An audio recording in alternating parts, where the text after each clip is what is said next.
Hello नमस्कार बच्चों। आज हम लोग इस वीडियो के अंदर बात करने वाले हैं ग्रुप 16 एलिमेंट्स के बारे में। ठीक है, तो ग्रुप 16 एलिमेंट्स की अगर हम लोग बात करें तो इनका एक और नाम बोला जाता है, इनको चैल्कोजेंस बोलते हैं, जो एक ग्रीक वर्ड से आया हुआ है। ठीक है, तो आपको एक पॉइंट ध्यान रखना है यहाँ पे कि इनका जो नाम होता है, एक नाम और होता है, वो नाम क्या होगा इनका? चैल्कोजेंस या फिर ऑक्सीजन फैमिली की हम लोग बात करने वाले हैं यहाँ पे। ठीक है, तो oxygen, sulphur, selenium, tellurium, polonium, ये सारे एलिमेंट्स को हम इसके अंदर डिस्कस करने वाले हैं। और मेनली हम दो एलिमेंट के बारे में डिटेल में डिस्कस करेंगे, ऑक्सीजन एंड सल्फर के बारे में। तो वीडियो को लास्ट तक देखिएगा। अगर वीडियो पसंद आए तो लाइक कीजिएगा, चैनल को सब्सक्राइब कीजिएगा और वीडियो को ज़्यादा से ज़्यादा शेयर कीजिएगा। चलिए अब बात करें अगर अक्यूरेंस की, यानी कहाँ पे मिलेंगे, तो ऑक्सीजन मोस्ट अबंडेंट होगा, आपको भी पता है ये बात। Oxygen forms 46.6% by mass of the earth crust. Dry air के अंदर कितना होगा? 20.946% ऑक्सीजन बाई वॉल्यूम प्रेजेंट होता है। ठीक है, अबेंडेंस ऑफ सल्फर जो होगी अर्थ क्रस्ट अंदर सिर्फ 0.03 टू 0.1% होती है। और combined sulphur exist primarily as sulphates such as gypsum हो गया आपका, इप्सम सोल्ट हो गया, बेराइट हो गया, and sulphide such as galena, zinc blende, copper pyrites. तो ये कुछ नाम दिए हुए हैं यहाँ पे, लाइक जिप्सम है, इप्सम सोल्ट है, बेराइट है, गैलेना क्या होगा? पीबीएस होगा, zinc blende ZNS, copper pyrites CuFeS2। तो ये नाम आपको ध्यान रखने हैं, ये आपके लिए इंपॉर्टेंट है, इनसे क्वेश्चन आ सकता है। आपको बोला जा सकता है कि एप्सम सोल्ट का फॉर्मूला क्या होगा, या फिर इस फॉर्मूले के लिए कॉमन नेम क्या होगा, इस तरीके से आपसे वो क्वेश्चन पूछा जा सकता है। ठीक है, ट्रेसेज ऑफ सल्फर अकर है hydrogen sulphide in volcanoes. Organic material such as eggs, protein, garlic, onion, mustard, hair, wool contain sulphur. Selenium और टेलुरियम की बात करें तो ये मेटल सेलेनाइट्स और टेलुराइट्स इन सल्फाइड ओर्स के अंदर प्रेजेंट होते हैं। तो polonium occurs in nature as decay product of thorium and uranium. ये इंपॉर्टेंट है, जो आपका पोलोनियम होगा सॉरी, वो नेचर के अंदर डिके प्रोडक्ट किसका? थोरियम एंड यूरेनियम के डिके प्रोडक्ट के फॉर्म में मिलेगा। Livermorium is a synthetic radio active element. जो लास्ट एलिमेंट होगा वो क्या होगा? इसका सिंथेटिक रेडियो एक्टिव एलिमेंट होगा। LV इसका सिंबल होगा, एटॉमिक नंबर 116 होगा, एटॉमिक मास 292, इलेक्ट्रॉनिक कॉन्फ़िगरेशन आपका ये दिया हुआ है। ठीक है, Rn 5f14 6d10 7s2 7p4। It has been produce only in a very small amount and has very short half life, only a small fraction of 1 second. This limits the study of properties of LV. Except of LV, important atomic and physical properties of other elements of group 16 जो यहाँ पे दी हुई है। चलिए बात कर लेते हैं एक बार इनकी प्रॉपर्टीज़ के बारे में। तो देखिए, जनरल कॉन्फ़िगरेशन जो होगा इनका वही NH2NP क्या होगा? 4। ठीक है, ये सेकेंड पीरियड का एलिमेंट है। यह आपका कौन से पीरियड का एलिमेंट है? Third, fourth, fifth and sixth. ठीक है, अब यहाँ पे मैं एक इंपॉर्टेंट बात आपको बता दूँ। मैं ऑर्डर्स के बारे में अगर बात करूँ तो सारी प्रॉपर्टीज़ के बारे में बात कर रहा हूँ। फिजिकल इलेक्ट्रॉनिक कॉन्फ़िगरेशन की पहले बात कर लें तो NH2NP6 इनका इलेक्ट्रॉनिक कॉन्फ़िगरेशन होगा। और इलेक्ट्रॉन्स कितने होंगे इसके अंदर? वैलेंस इलेक्ट्रॉन्स 6 इलेक्ट्रॉन्स होंगे, जिनको हम लोग क्या बोल रहे हैं? Valence electrons. ठीक है, एटॉमिक एंड आयनिक रेडियाई की बात करें तो नीचे जाने पे शेल नंबर बढ़ेगा। तो एटॉमिक और आयनिक रेडियाई जो होगी वो टॉप टू बॉटम जाने पे क्या होगी? आपकी इंक्रीज होगी। ठीक है, due to increase in the number of shells, atomic and ionic radii increases from top to bottom in the group. The size of the oxygen atom is however exceptionally small. Exceptionally small का मतलब ये नहीं है कि size जो होगी वो और किसी से चेंज होगी या फिर और कुछ चेंज आएगा, नहीं। एक्सेप्शनली इसका मतलब ये है यहाँ पे कि कंपेरेटिवली देखो, जैसे इनके अंदर ज़्यादा चेंज नहीं है ना, बट इसकी साइज़ के अंदर चेंज देखो आप, काफ़ी ज़्यादा है। इसलिए बोला गया है कि जो ऑक्सीजन एटम होगा वो एक्सेप्शनली क्या होगा? स्मॉल होगा। ठीक है, चलिए नेक्स्ट अगर प्रॉपर्टी की हम लोग बात करते हैं तो हम लोग यहाँ पे देखते हैं, हमने रेडियस की बात कर ली। आयोनाइजेशन एंथैल्पी की बात करें तो आयोनाइजेशन एंथैल्पी शेल नंबर नीचे जाने पे इंक्रीज हो रहा है, तो आयोनाइजेशन एंथैल्पी नीचे जाने पे क्या होगी? आपकी डिक्रीज होगी। तो आयोनाइजेशन एंथैल्पी कंटिन्यूसली देखिए क्या हो रही है? डिक्रीज हो रही है यहाँ पे। इलेक्ट्रोनेगेटिविटी कंटिन्यूसली नीचे जाने पे क्या होगी? आपकी डिक्रीज होगी। मेल्टिंग एंड बॉइलिंग पॉइंट की अगर हम लोग बात करें तो generally melting and boiling point नीचे जाने पे इंक्रीज होंगे। ठीक है, क्योंकि मास इंक्रीज हो रहा है, बट एक जगह पे यहाँ पे चेंज आएगा। देखो यहाँ तक इंक्रीज हो रहा है, देन आफ्टर क्या हुआ, डिक्रीज, ये इंक्रीज हुआ, देन आफ्टर क्या हुआ, डिक्रीज हुआ। अब देखिए ये 520 कहाँ आएगा, यहाँ पे, यानी जो लास्ट वाला पोलोनियम एलिमेंट है, दोनों ही केस में पोलोनियम का ज़्यादा होना चाहिए था, बट पोलोनियम से ज़्यादा किसका हो गया यहाँ पे, टेलुरियम का पोलोनियम से ज़्यादा हो गया। और सबसे इंपॉर्टेंट बात हम लोग करें तो इलेक्ट्रॉन गेन एंथैल्पी है। इलेक्ट्रॉन गेन एंथैल्पी के लिए मैंने आपको पहले भी बताया था कि oxygen, sulphur, selenium, tellurium and polonium, नीचे जाने पे इलेक्ट्रॉन गेन एंथैल्पी आपकी डिक्रीज होती है, लेकिन फर्स्ट स्टेप में इंक्रीज, देन आफ्टर क्या होगी, डिक्रीज होगी। और इतनी डिक्रीज होगी ऑक्सीजन की कि वो सबसे लास्ट में आ जाएगा। ठीक है, तो देखिए, ठीक है, तो यहाँ पे थोड़ा सा एक्सेप्शनली आपको ये ध्यान रखना है कि इलेक्ट्रॉन गेन एंथैल्पी के अंदर अगर हम आप लोग बात करोगे तो जो नेगेटिव वैल्यू ज़्यादा है ना, वो सबसे हाईएस्ट है। सबसे हाईएस्ट सल्फर है, देन सेलेनियम, टेलुरियम, पोलोनियम, और ऑक्सीजन कहाँ जाएगा आपका, लास्ट में आ जाएगा। ठीक है, तो मैंने यही समझाया आपको यहाँ पे। तो सारी आई थिंक आपको फिजिकल प्रॉपर्टीज़ मैंने क्लियर कर दी। तो देखिए अब यहाँ पे यही चीज़ें दी हुई है फिजिकल प्रॉपर्टीज़ के बारे में, बस थोड़ा सा ध्यान रखिएगा। Because of the compact nature of oxygen atom, it has less negative electron gain enthalpy than sulphur. However from sulphur onwards the value again becomes less negative up to polonium, क्योंकि oxygen का जो size होगा, ठीक है, oxygen की अगर हम लोग बात करें तो कॉम्पैक्ट नेचर मतलब साइज छोटा होगा, इलेक्ट्रॉन डेंसिटी ज़्यादा होगी, तो रिपल्शन फील होगा आने वाले इलेक्ट्रॉन को। ठीक है, अब चलो बात करते हैं फिजिकल प्रॉपर्टीज़ के बारे में। फिजिकल प्रॉपर्टीज़ के अंदर अगर हम लोग बात करें तो ऑक्सीजन और सल्फर आपका क्या है, non metals. Selenium and tellurium क्या है, मेटेलॉइड। चलो मैं यहाँ लिख देता हूँ, oxygen, sulphur, selenium, tellurium, polonium, ये दोनों आपके क्या है, नॉन मेटल्स। ये दोनों आपके क्या है, मेटेलॉइड्स। और पोलोनियम आपका क्या है, मेटल है। ठीक है, तो यहाँ पे क्लियरली लिखा हुआ है। और पोलोनियम की अगर बात करें तो पोलोनियम आपका एक रेडियो एक्टिव एलिमेंट है, रेडियो एक्टिव है। The melting and boiling point increases with increase in atomic number down the groove. The large difference between the melting and boiling points of oxygen and sulfur may be explained on the basis of atomicity. ये थोड़ा important है कि oxygen और sulphur की अगर मैं बात करूँ तो ध्यान से देखो, मेल्टिंग और बॉइलिंग पॉइंट बात करूँ, देखो 55 है ऑक्सीजन का और यहाँ कितना हो गया 393, और यहाँ 90 है तो यहाँ 718, यानी बहुत ज़्यादा चेंज हुआ, बाकी किसी के अंदर इतना चेंज नहीं है। तो इसका रीज़न क्या है, इसका रीज़न ये है कि ऑक्सीजन तो आपका डाई एटॉमिक फॉर्म में एग्जिस्ट करेगा और सल्फर जो होगा आपका पॉली एटॉमिक फॉर्म में एग्जिस्ट करेगा। तो जितने ज़्यादा एटम्स होंगे, बॉन्ड उतने ज़्यादा होंगे, तो बॉन्ड को ब्रेक करने के लिए आपको उतना ज़्यादा टेम्परेचर देना पड़ेगा। दैट्स वाई मेल्टिंग और बॉइलिंग पॉइंट जो होंगे वो ऑक्सीजन के अंदर और सल्फर के अंदर ज़्यादा चेंज कर जाते हैं। ठीक है, चलिए अब आगे अगर कंटिन्यू करें तो देखोगा ध्यान से, oxygen, sulphur, selenium, tellurium and polonium, जब आप टॉप टू बॉटम मूव करेंगे, नंबर ऑफ ऑक्सीडेशन स्टेट्स होती है, stability of -2 oxidation state decreases down the group. Polonium hardly shows -2 oxidation state.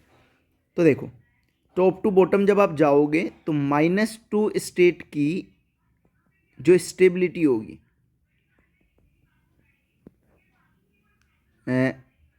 वो क्या होगी, कंटिन्यूसली डिक्रीज होगी। -2 ऑक्सीडेशन स्टेट की बात कर रहा हूँ।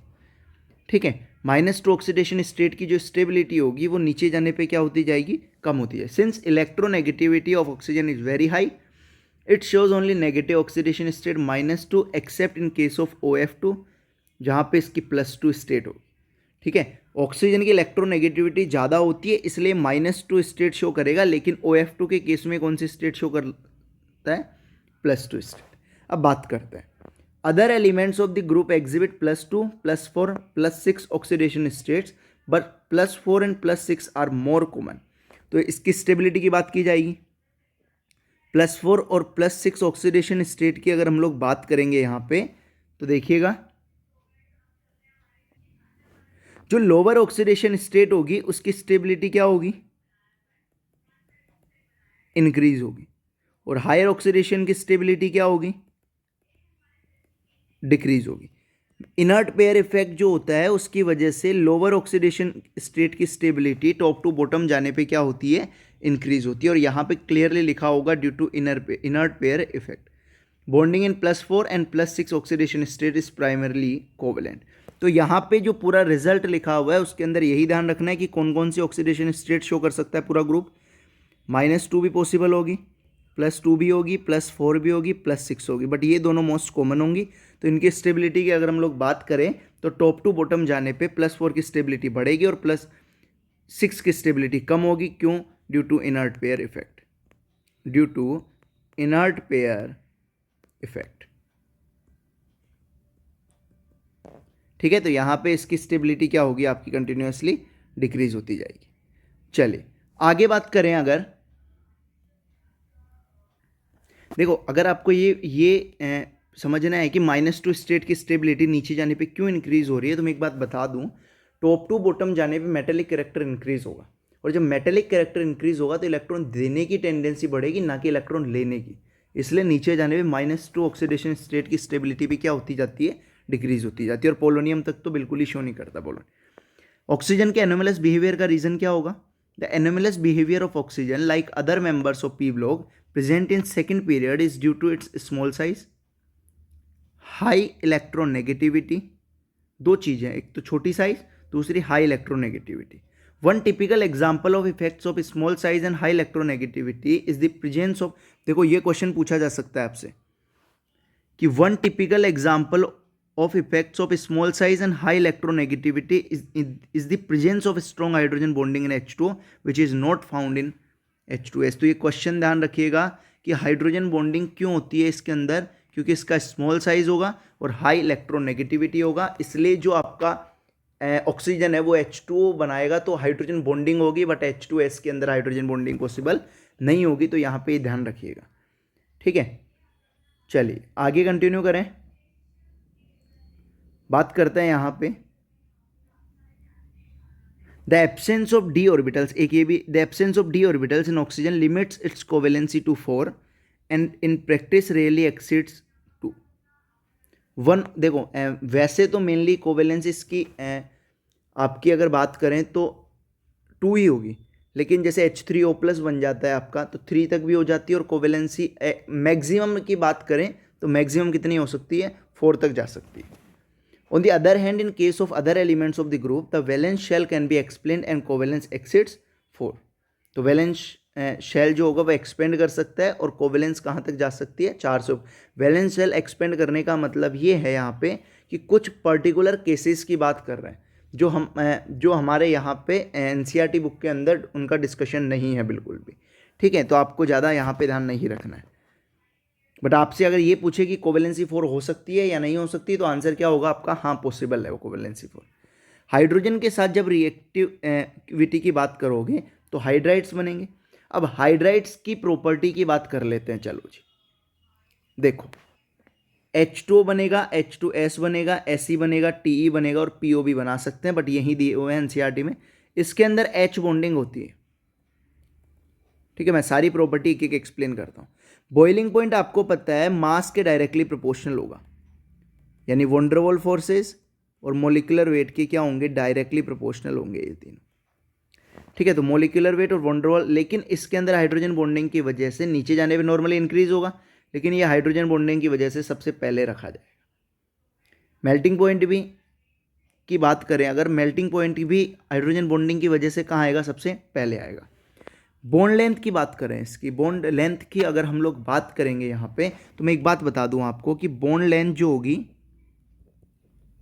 Bond length is directly proportional to bond dissociation energy is inversely proportional to del x, यानी इलेक्ट्रोनेगेटिविटी डिफरेंस। तो यहाँ देखो हाइड्रोजन की इलेक्ट्रोनेगेटिविटी फिक्स रहेगी 2.1, और oxygen, sulphur, selenium, tellurium continuously electronegativity decrease होगी तो डिफरेंस भी डिक्रीज होगा, और जब डिफरेंस डिक्रीज होगा तो बॉन्ड लेंथ क्या होगी, नीचे जाने पे इंक्रीज होगी, ठीक है। बॉन्ड लेंथ नीचे जाने पे क्या होगी आपकी, इंक्रीज होगी। डिसोसिएशन एंथैल्पी की बात करें तो बॉन्ड लेंथ अगर इंक्रीज होगी तो डिसोसिएशन एंथैल्पी क्या होगी आपकी, डिक्रीज होगी।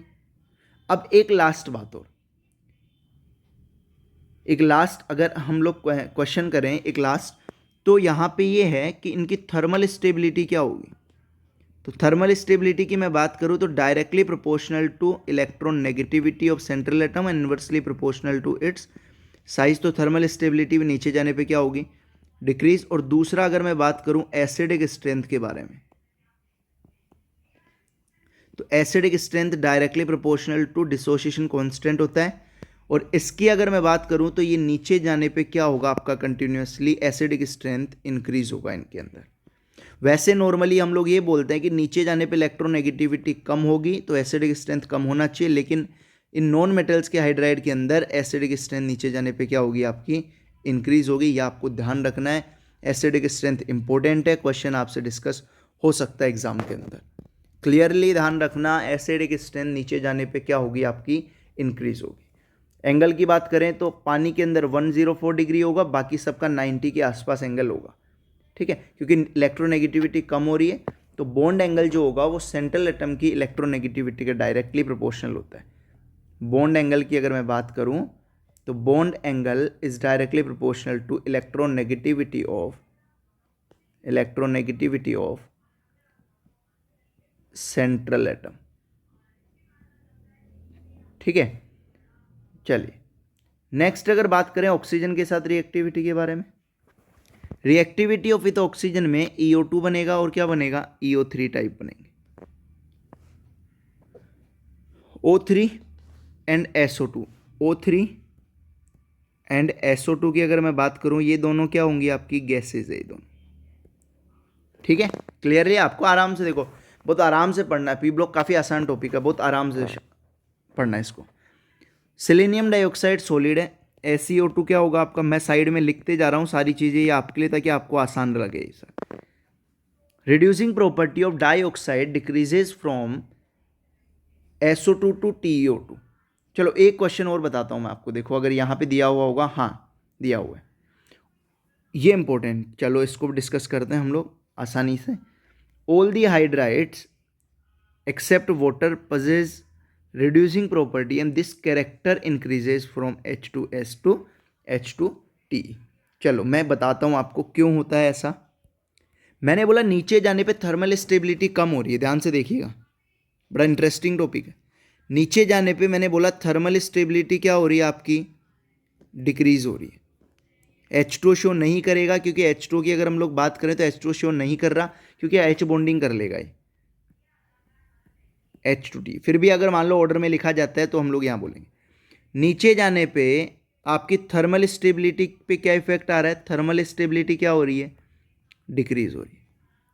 क्लियर है इतनी बात, ठीक है। थर्मल स्टेबिलिटी अगर नीचे जाने पे डिक्रीज होगी, मतलब ये बॉन्ड जो होगा हाइड्रोजन और टेल्यूरियम का, ये बॉन्ड आसानी से नहीं टूटेगा। क्लियर है इतनी बात, ठीक है। सॉरी हम लोगों ने थोड़ा उल्टा कर दिया ना, हाँ। थर्मल स्टेबिलिटी कम हो रही है मतलब बॉन्ड ब्रेकिंग आसान होगी, मतलब बॉन्ड जो होगा इजीली ब्रेक होगा। जिसकी थर्मल स्टेबिलिटी कम होगी उसका बॉन्ड क्या होगा, इजीली ब्रेक होगा। तो नीचे जाने पे ये बॉन्ड आसानी से ब्रेक होगा इसके कंपेयर में, ठीक है। तो जल्दी बॉन्ड टूटेगा, मतलब हाइड्रोजन अलग हो जाएगा और टेल्यूरियम अलग हो जाएगा। और आपने 10th क्लास के अंदर पढ़ा था कि रिमूवल ऑफ हाइड्रोजन क्या होता है आपका, रिमूवल ऑफ हाइड्रोजन क्या होगा आपका, क्या बोलते हैं, ऑक्सीडेशन। तो इसका खुद का ऑक्सीडेशन हो रहा है, दूसरे का क्या करवाएगा ये, रिडक्शन। तो दूसरे का रिडक्शन करवाएगा, तो जिस इसका ज़्यादा ऑक्सीडेशन होगा इसके कंपेयर में और इसका ज़्यादा ऑक्सीडेशन होगा इसके कंपेयर में, ठीक है। तो नीचे जाने पे ऑक्सीडेशन इंक्रीज होगा, ऑक्सीडेशन अगर इंक्रीज होगा मतलब दूसरे का रिडक्शन भी तो ज़्यादा करवाएगा, और रिडक्शन अगर ज़्यादा होगा तो इसकी रिड्यूसिंग पावर जो होगी वो नीचे जाने पे क्या होगी, इंक्रीज होगी। बहुत आसान है, एक बार वापस क्लियर कर रहा हूँ, सुनो ध्यान से। H2O, H2S और H2SE H2TE की मैं बात करूँ, ठीक है। तो नीचे जाने पे आपका क्या होगा यहाँ पे कि ऑक्सीडेशन इंक्रीज हो रहा है। जितना ज़्यादा ऑक्सीडेशन होगा दूसरे का उतना ज़्यादा रिडक्शन करवा पाएंगे, क्योंकि रिमूवल ऑफ हाइड्रोजन को क्या बोल रहे हैं, ऑक्सीडेशन। तो दूसरे का जितना ज़्यादा रिडक्शन होगा उतनी ज़्यादा तो रिड्यूसिंग प्रॉपर्टी होगी, आसान है। तो नीचे जाने पे ऑक्सीडेशन क्यों बढ़ रहा है, क्योंकि बॉन्ड जल्दी टूट रहा है। जल्दी क्यों टूट रहा है, क्योंकि थर्मल स्टेबिलिटी कम हो रही है। क्लियर है बात। और यहाँ पे बात करें तो यहाँ पे बोल रहा है कि reducing property of dioxide decreases. अरे यार डिक्रीज ही तो होगी भैया, क्योंकि यहाँ पे आप बात कर रहे हो O3 है, SO2 है, SeO2 है, TeO2 है। तो अगर ये बॉन्ड टूटेगा तो मेरे को एक चीज़ समझाओ ध्यान से, अब सुनो ध्यान से। वही नीचे जाने पे थर्मल स्टेबिलिटी तो अगेन क्या होगी आपकी, डिक्रीज। ये डिक्रीज होगी तो ऑक्सीजन और टेलुरियम का बॉन्ड जल्दी टूटेगा। जल्दी टूटेगा तो रिमूवल ऑफ ऑक्सीजन को क्या बोल रहे हो आप, रिडक्शन बोल रहे हो। तो इसका रिडक्शन हो रहा है, ये दूसरे का क्या करवाएगा, मतलब खुद का अगर रिडक्शन होगा itself gets reduce and oxidises others. खुद रिड्यूस हो रहा है, दूसरे को क्या करवाएगा, ऑक्सीडाइज करवाएगा। ठीक है, तो दूसरे को क्या करवा रहा है, ये ऑक्सीडाइज करवा रहा है। तो दूसरे को ऑक्सीडाइज करवाएगा तो ऑक्सीडेशन पावर बढ़ेगी ना। ऑक्सीडेशन पावर बढ़ेगी, नीचे जाने पे क्या बढ़ेगी, ऑक्सीडेशन पावर इंक्रीज होगी टॉप टू बॉटम जाने पे।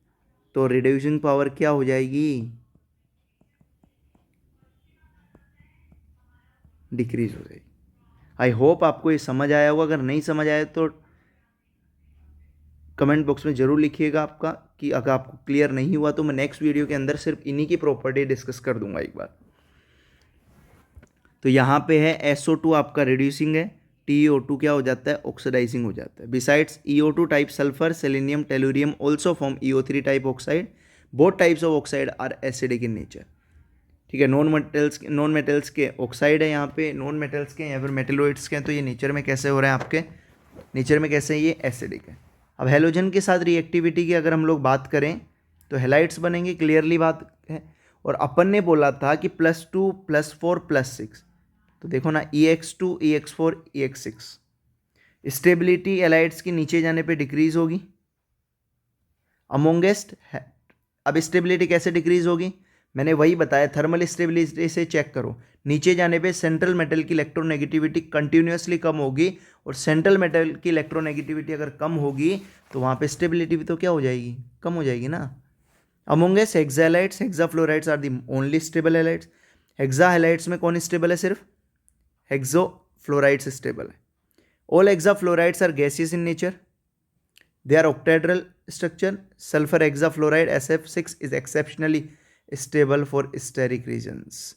ये ध्यान रखना है, ये पूछ लेगा कि SF6 is exceptionally stable due to steric reasons. SF4 gas होगा, SeF6 लिक्विड, TeF6 सॉलिड होगा। This fluorides have sp3 डिहाइब्रिडाइजेशन। ये यहाँ पे थोड़ा क्वेश्चन बन सकता है आपका, ठीक है, क्वेश्चन यहाँ से आ सकता है, देखिएगा। ट्राइगोनल ये हाइब्रिडाइजेशन वाला टॉपिक है। sp3 डिहाइब्रिडाइजेशन होगा। Equatorial position is occupied by lone pair of electron, this geometry is also regarded as seesaw. Seesaw कैसी बनेगी, देखो S F F F F और यहाँ पे एक लोन पेयर होगा, ये सीसो है। sp3 डिहाइब्रिडाइजेशन है इसके अंदर। All elements except oxygen form dichlorides and dibromides. The dihalides are formed by sp3 hybridization and thus have tetrahedral structure. The well-known monohalides are dimeric in nature. जो well-known monohalides होते हैं वो क्या कर लेते हैं, डाइमर्स बना लेते हैं। अब डाइमर्स कैसे बनेंगे, देखो ये देखो, जैसे S2F2 बना लिया, S2Cl2 S2Br2 Sc2Cl2 Sc2Br2। और डाइमेरिक जो हेलाइड्स होंगे ये डिसप्रपोर्शनेशन रिएक्शन देंगे। कौन सी रिएक्शन, डिसप्रपोर्शनेशन। आई होप आपको ये चीज़ क्लियर हुई होगी, क्योंकि देखो यहाँ पे +4 है और यहाँ पे कितना है आपका 0 है, ठीक है। यहाँ पे सेलेनियम का +4 ऑक्सीडेशन स्टेट होगा, यहाँ सेलेनियम का कितना होगा 0, और यहाँ सेलेनियम का ऑक्सीडेशन स्टेट की बात करें तो देखो Sc2Cl2 है, ठीक है, तो यहाँ +1 स्टेट होगा। तो यहाँ से तो ऑक्सीडेशन हो रहा है और यहाँ से क्या हो रहा है, रिडक्शन हो रहा है। तो डिस्प्रपोर्शनेशन रिएक्शन क्या है, जहाँ oxidation as well as reduction भी साथ में होगा, तो उसको हम लोग क्या बोल देते हैं, डिस्प्रपोर्शनेशन रिएक्शन बोल देते हैं। आई होप आपको ये चीज़ बिल्कुल क्लियर हुई होगी। नेक्स्ट वीडियो में हम डाइऑक्सीजन की बात करेंगे, ओजोन की बात करेंगे, ठीक है। तो मिलते हैं नेक्स्ट वीडियो के साथ। वीडियो को अच्छे से देखिएगा और जहाँ पे आपको डाउट हो वो कमेंट बॉक्स में ज़रूर लिख के बताइएगा मेरे को, ठीक है। Thank you guys.